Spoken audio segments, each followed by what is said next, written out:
Reverend Father Efren Bungay, ato ang tinahod nga padrikura dinhi sa Cathedral Shrine ni Saint Joseph the Worker.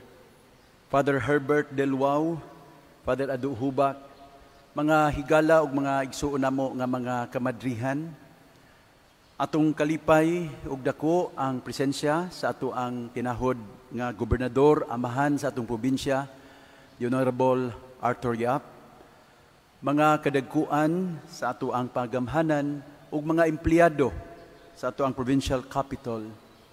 Mga igsuon ko nga mga bulanon, kamong tanan nga niya karon dinhi ug sa daghan nga nakig-uban nato sa Santos nga Misa online.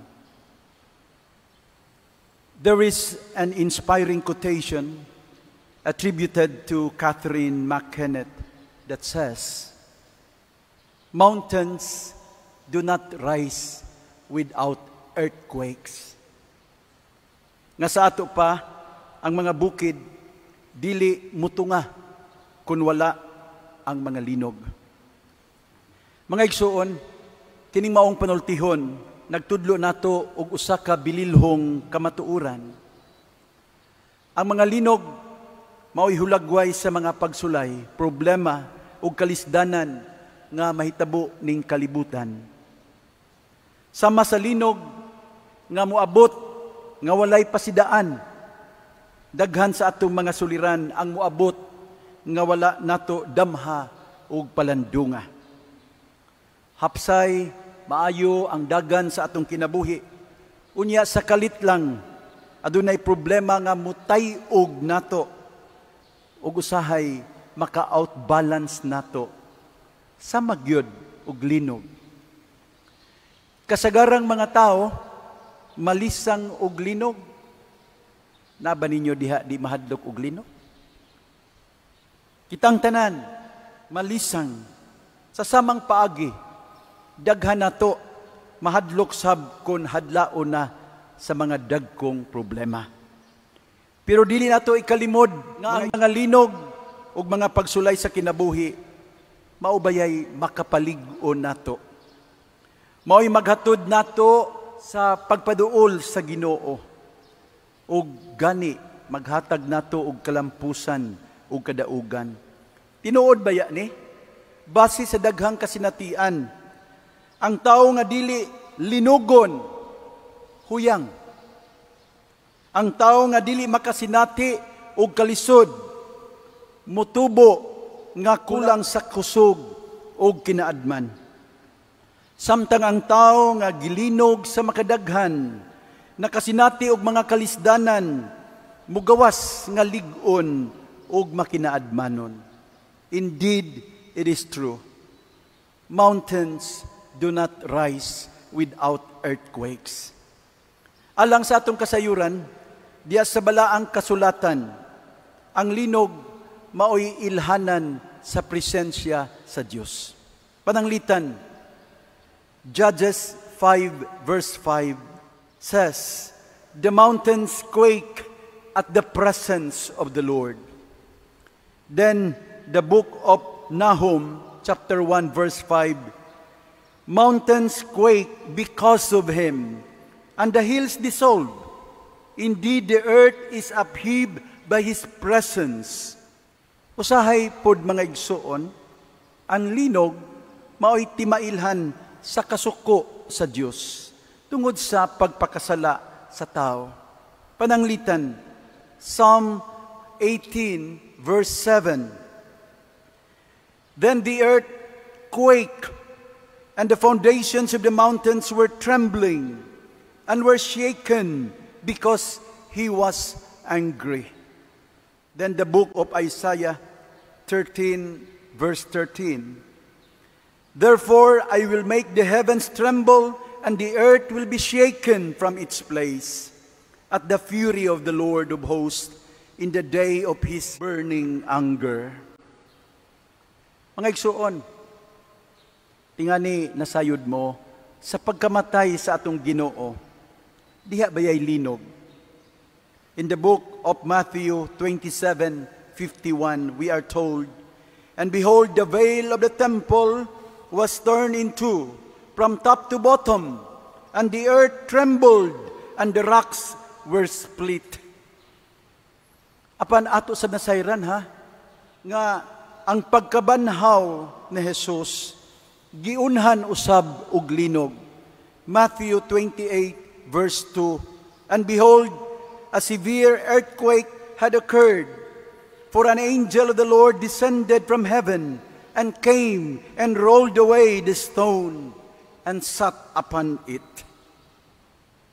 Mga igsoon, karong adlaw atong gihandom ang nahitabong kusog nga linog sa tuig 2013 dinhi sa atong probinsya sa Bohol nga nakatay-og sab sa mga silingang dapit. Unsa man ka to siya, no? Of course, we understand that earthquakes may occur naturally or as a result of human activities. Yet we also believe that nothing happens under the sun without the knowledge and permission of God. Ang linog sa 2013, mahimo natong tan-awon nga pahinumdom natong tanan sa presensya sa Dios. Usahay kitang tao kinahanglan uyugon aron makahinumdom sa atong panginahanglan og Dios. Dili ta mabuhi kun walay Dios sa atong kinabuhi. Amen. Posible ba kaha nga ang linog sa 2013 usa ka pagpadayag sa kasuko sa Dios kanato?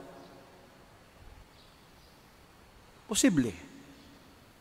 Isip amahan, natural lamang na ang Diyos masuko kung ang mga anak magpabadlong o magpakasala. Bisan ang balaang kasulatan, nagtudlo man nga ang Diyos motugot og mga katalagman aron sa pagdisiplina sa iyang katawhan. Haluyo aning tanan, usa ka kamatuoran ang angay natong hinumduman. Bisan sa taliwala sa makusog nga linog, kontrolado sa Dios ang tanan. Ug wala niya kita gibiyaan.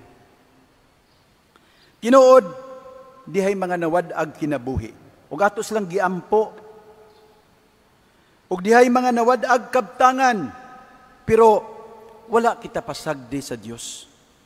Gidasig niya kita nga magpabiling ligon, maghiusa o magtinabangay sa usag-usa.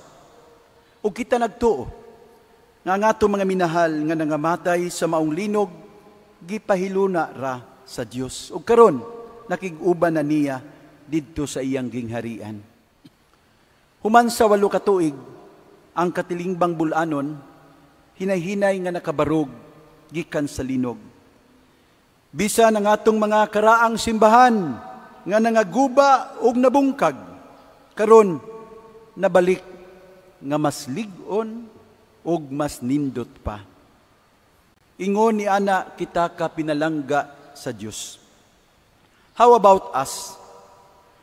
Nahimo ba sabta nga mas lig-on og mas nindot nga mga tao human sa linog? Hinaot pa unta. Human sa dakong linog sa 2013, diha pa'y laing mga linog nga miabot sa atong kinabuhi. Ang uban gagmay ug hinay, ang uban dagko ug kusog. Ang COVID-19, usa ka dakong linog nga nakatayog ug nakalisang nato. Ang mga scams, pagpangilad, mga linog sad, nga naghatag og problema sa daghan kanato. Earthquakes here and there, now and anytime.